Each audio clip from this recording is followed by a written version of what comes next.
Israel knows what it is fighting for, and it knows that it's fighting not just for its survival, but the survival of all of us. Israel is making people more and more increasingly militant. So what is happening at the moment Israel's making people more militant. Is not working. Do you think the Hamas is making people more militant or not? Well, it's a catch-22. Oh, I see. You don't honestly think they're all pro-Hamas, these people?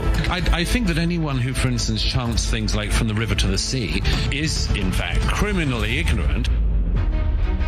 We're here with one of my favorite authors, one of my favorite people, דאגלס, מארי. אין ישראלי שלא מכיר את דאגלס מארי, העיתונאי הבריטי שזכה למוניטין עולמי והערכה על העמדות והתחזיות שלו לאורך השנים. מארי הוא בין הראשונים שדיברו על נפילתה של אירופה, שחזרו את ההתנגשות עם האיסלאם ולא חששו גם לפני ה7 באוקטובר לעמוד לצידה של ישראל. You're talking about crossing points. And not only have you never been to a crossing point in either Egypt or in Israel, but you've never even been to the region. בימים אלו יוצא לאור ספרו החדש על דמוקרטיה וכיתות מוות, ישראל ועתיד הציביליזציה. הספר נכתב אחרי טבח ה7 באוקטובר. ניצלנו את ההזדמנות כדי לשמוע ממנו על המלחמה של ישראל. Hello Douglas Murray, thank you for joining us. It's a great pleasure to be with you. In your new book, you are describing the most horrific stories from the massacre of October 7. For us, the Israeli, it's easy to understand why. We want the world to know. But how the foreign reader accept it? That's a very good question. I think that the stories of October the 7th itself are both known about and also just not known about enough. There are so many extraordinary stories from the day, obviously stories of the horror, but also stories of the heroism of individual Israelis who did remarkable things that day, which I also wanted to bring out.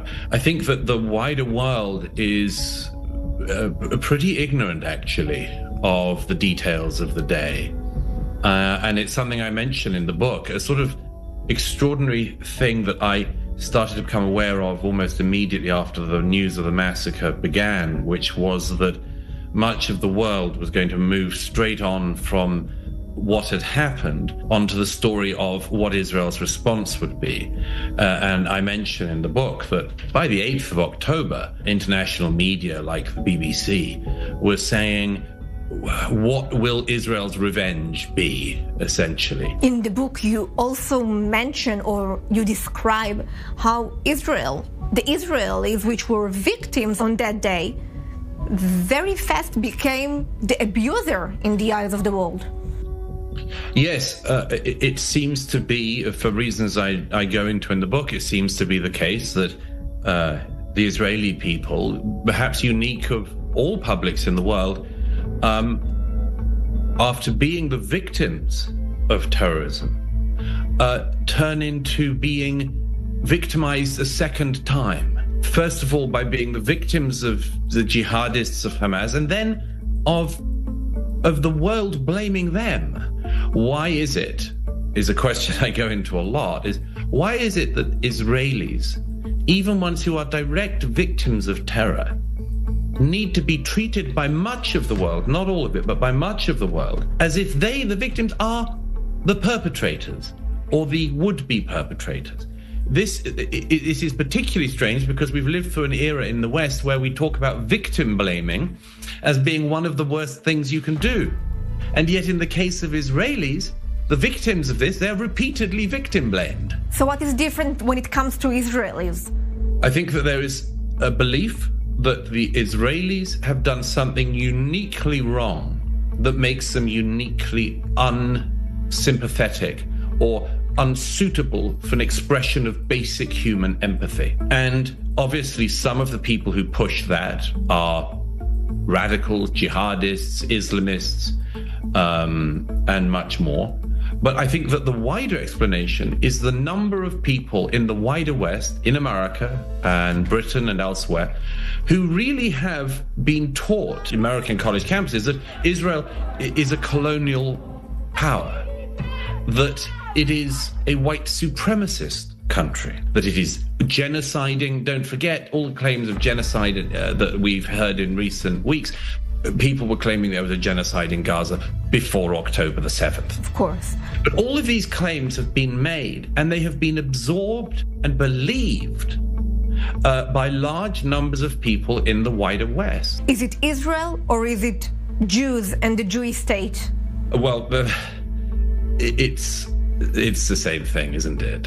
It is so convenient for people who would love to be openly anti-Semitic that they get to accuse Israel of everything. And if you say you seem to have a rather natural preoccupation with the world's one Jewish state, they think that they're not exposing themselves. Of course they are. Of course they are. And they've come into much clearer sight in the last 2 years. The government of Spain will approve the official recognition of Palestine as a state. Do you see this policy or this behavior also in the last days, what we see as the recognition of some Western countries in a Palestinian state? Oh, yes. I mean, there are many people around the world who do not have a state and whose right, justification, and much more to have a state is powerful. I think, for instance, of the Kurdish people, who have been extraordinary allies of the West in many campaigns, not least the campaign against ISIS. No Western city has been pulled to a halt and had large protests of people demanding the right of the Kurds to have a state, and no Western governments make a unilateral declaration of Kurdish statehood. These are all countries that on October the 7th and 8th, 2023, said that they would stand with Israel. In under 2 years, they've decided to completely subvert their relationship with Israel, not do what they said they would do, which was to do everything they could to release the hostages and much more, but decided to declare a unilateral declaration of Palestinian state. It's pure gesture politics, of course, and as Marco Rubio said, in part, that's because of the large number of Muslim immigrants who have come into each of these countries. If you observe the protests in any of these Western countries against Israel, they are dominated by Muslim immigrants or the children of Muslim immigrants. But there's a second thing, of course, as well, which is those people I just referred to, who I go into in the book and try to explain, which is the Western people, not Muslim, but who have fallen into the religion of Palestinianism. They even dress in their sort of Palestinian chic, you know. They don kaffirs and say things like Palestine and things like that, thinking that they are so authentic. These are lost souls in the West who have basically discovered a new religion, and the religion is Palestinianism. But how do you explain the gap between the leadership and the people? This noisy minority is a threat, especially to leaders on the political left, like Starmer, like Mark Carney in Canada and Albanese in Australia. This is an electoral threat to some of them. Don't forget that, for instance, in Britain, Keir Starmer's Labour Party had MPs who stood as so-called Gaza independents and won a handful of seats at the last election. Can you imagine anything more ridiculous than somebody in Britain standing as a Gaza independent? What the hell has it got to do with them? What's Gaza to them?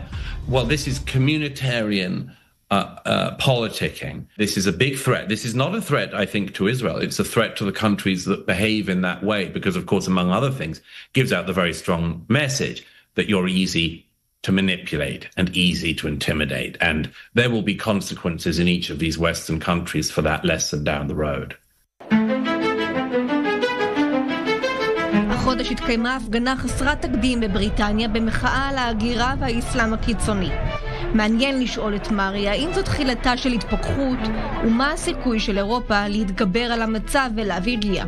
Many people, I think, are fed up of the Palestinianist religion. They're fed up of seeing their cities defaced by Palestinian flags whilst being told that flying their own national flag is racist. I mean, literally in recent weeks, you mentioned the protests in London last weekend, the weekend before last, where more than 100,000 patriots came out and made their voices heard. The people who have criticized them and who indeed have criticized British people for flying the British flag more and more in recent weeks, are the same people who believe that British streets should be covered in Palestinian flags. And I think it's inevitable that whilst being very concerned about the growth of this just anti-Israelism from, as I say, Muslims and also from just sort of lost souls, I think it's also necessary to notice that the majority of the public are unlikely to adore that movement. It has overreached massively. And I think a lot of people, there was a group of football supporters the other week in Belfast in Northern Ireland. It may not be symptomatic, but it was pleasing. Who, when they saw these people marching past with their Palestinian flags and so on, told them in, let us say, in football terrorist terms, where they could shove their Palestine. Take your Palestine! Take your Palestine off your home! There is a saying of people that believe that Israel is fighting the war of the Western world. Do you believe in it? Very much so. Look at any protest of in the West of people who are supportive of the Jewish state. And there are protests like that. If they happen in London or Canada or wherever, people will fly the flag of Israel and they'll fly the flag of the country they're in. I was in Canada the other week addressing a meeting of Jews and Christians who are pro-Israel. And we sang Hatikva and O Canada. Notice that on any anti-Israel demonstration anywhere in the West, you will see Palestinian flags, you might see Hamas flags and Hezbollah flags. You will not see a flag proudly flown of the country that protest is in. In fact, for instance, America, where I'm sitting at the moment, if there's a Palestinianist protest, it'll be guaranteed that the only American flag present will be the one that they're burning. This tells, or should tell, the West everything about the real meaning of this conflict. And in the face of that, you can do what Starmer and Carney and co have done. You can try to feed the crocodile, to cite a famous reference about appeasement. You can try to feed the crocodile, but it will eat you next.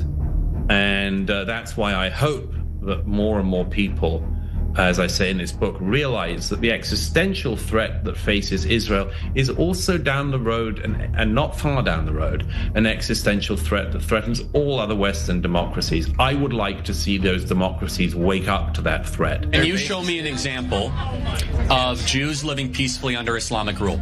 Most definitely. Where? When the Hamas had Israeli captives. Have you seen the Israeli captives they killed? Douglas, we were all shocked from the murder of Charlie Kirk. I have to ask you, are you afraid? No, I'm not. No. I don't think there's anything that anyone can really do in the face of the sort of people who would shoot you for speaking. I think there unfortunately have always been people who think that violence is better than democratic politics, free discussion, and much more. But no, I think all that any of us can do is use our voices if we have, and if we have a platform, use our platforms to keep speaking the truth as we see it. That's what Charlie did till his dying breath. And I think that's what one lesson to take from it is that more people should use their voice and their platform to express the truth as you see it. It would be the greatest possible rejection of the people of violence. The Palestinian Authority has also now committed to pay salaries to the fighters and the terrorists of Hamas from October the 7th and their families. So tell me, please, Piers, or Mr. Barghouti, where is the good negotiating partner on the Palestinian side here exactly? How would you summarize the last 2 years as you've seen them? Well, I didn't just visit Israel. I lived in Israel for most of the period since October 7th. I sometimes joke to friends, maybe I've become a little bit Israeli. There's a debate about what that means, of course. But I think the Israelis will be happy. I'm less good at queuing than I used to be.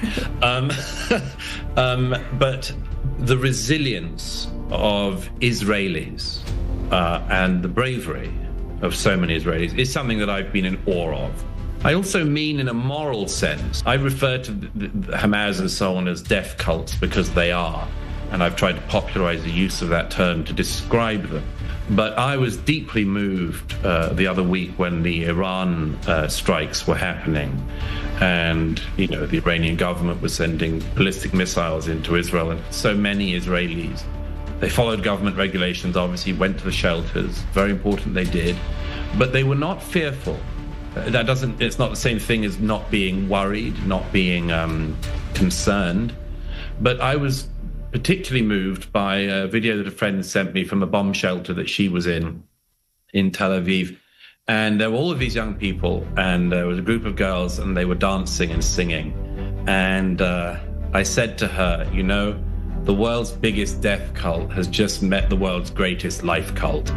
And I think the life cult will win. Douglas, Murray, thank you very much. Thank you. They may come for the Zionists. Very well. I am a Zionist. They may keep coming for the Israelis. Very well. I'm an Israeli. They may come continuously for the Jews. Very well. I'm a Jew. I'm Israel Chai.